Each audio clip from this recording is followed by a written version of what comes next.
Remember that I said about, I don't know if you noticed, but every name that you see on LinkedIn, there is a number next to it. Do you know what that number means?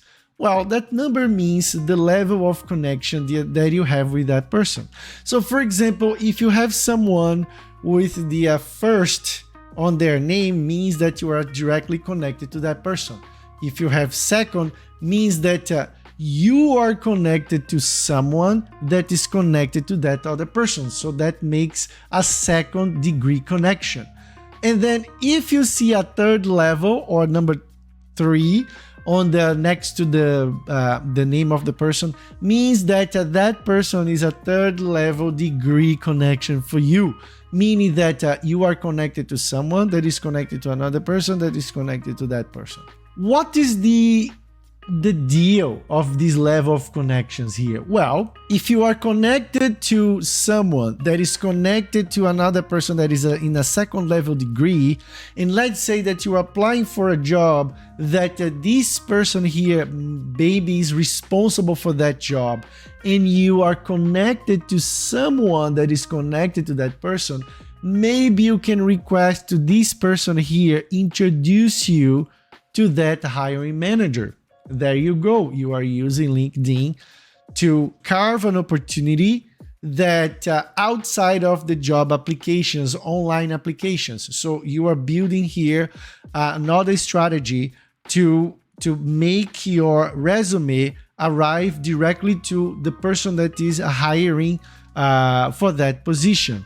I remember when I arrived here in Canada in 2014, I got my first job because of LinkedIn. So I saw this position for a video game company in Toronto, and I had most of the things that they were looking for.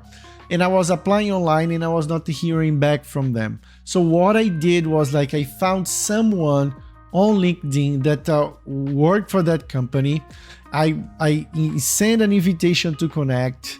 And then once that person connected, I said, hey, how are you? I saw that you guys have this position available.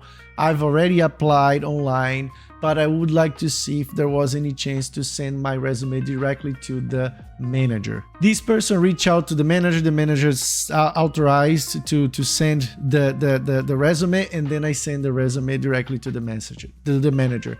I was invited for an interview, and then I got the job. So that's the power of LinkedIn. Okay, it's a way for you to build another front of job applications, or to make yourself out there known. Let's go back here to the profile, to the LinkedIn profile, just to you see how these names will appear for you. So for example, if I click here on Amy is a second level degree connection, because I'm not connected to her directly, but I have other people that is connected to her, right? So this makes her a second degree connection. As you can see also here, other people, second. These are all people that are in the second degree connection. Now let's scroll down here. Here I have someone that is a first degree connection. This is a third degree connection. Now, why it's important also to know these degrees of connection? Because everything beyond the third degree connection, you are not gonna have access to their information, okay? So sometimes you can't see their name, sometimes you can't even reach out to that person, okay? So that's why it's extremely important for you to connect to people. So this is the other pillar that I have listed for you, right? Keywords, I have listed now to connect with other people. I have also said to stay active, which means connecting to people, posting, commenting, liking. So stay active and be relevant, meaning bringing important insights to the discussion on LinkedIn. So this is something that you have to keep in mind. Connecting to people. So this is another thing that we have, as I said to you, is one of the pillars of being successful on LinkedIn, is to connect to people. So once you connect to people, your opportunities will increase. You're getting to know more people, right? You're expanding your possibilities. So here is an example on how to connect to people. You can just find that person and just simply send an invitation to connect without any message.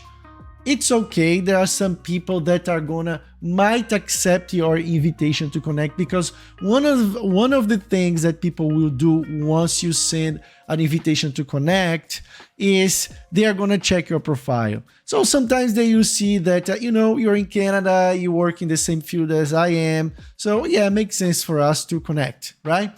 Great. There are other people. Remember Peter Hawkins' post when he was saying that with no context, people reaching out to him with no context. What that means that people are not adding any note and explaining why they want to connect to Peter. So here is an example. If you want to increase your chances of connecting, always add a note to your invitation to connect. So here's an example. Let's say that I want to connect to Samantha here. She works for Shopify, and I'm interested in working Shopify as well. I work in HR, I work in recruitment, so let's connect to Samantha. What are the things that I have to consider when sending an invitation to connect? Well, I want to add a note so Samantha can understand why I'm sending this invitation to her.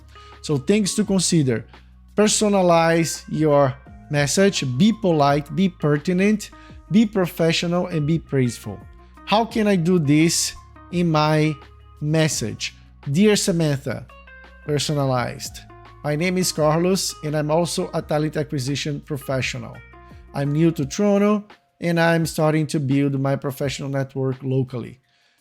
Thank you very much, and have a great day. I'm being polite. I'm being pertinent because I'm saying to her what I do. I'm also a talent acquisition. We are on the same field, right? And I'm being professional. I'm not flirting with Samantha. I'm not saying, hey, Samantha, you're so very cute, blah, blah, blah. No, and this is a no on LinkedIn, okay? Stick to being professional. So in this message here, I personalized my message. I was polite, I was pertinent because I'm mentioning that I work in the same field as her. I'm being professional and I'm being praiseful. Thank you very much and have a great week. And I'm putting my name at the end, okay?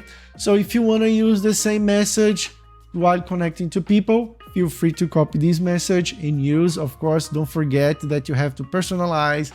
Careful to not copy and paste and then the name goes all wrong to that person.